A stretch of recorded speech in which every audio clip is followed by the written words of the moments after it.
Hello guys, happy Saturday.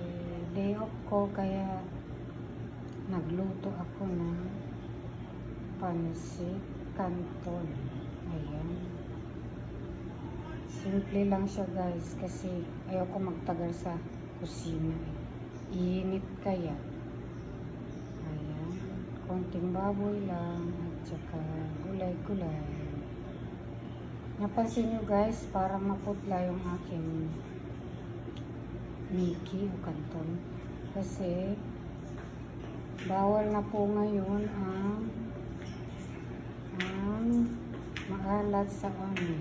Kaya maka siya maputla. Kaya konti lang nilagay ko yung toyo guys, kasi toyo pala.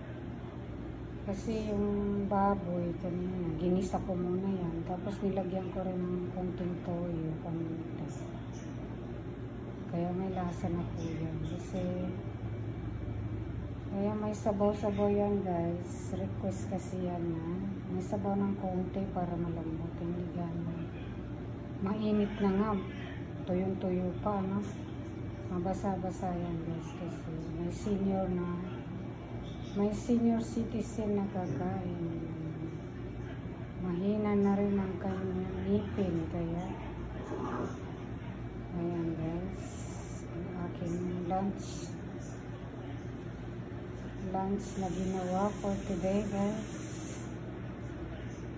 Please like and share, give me stars.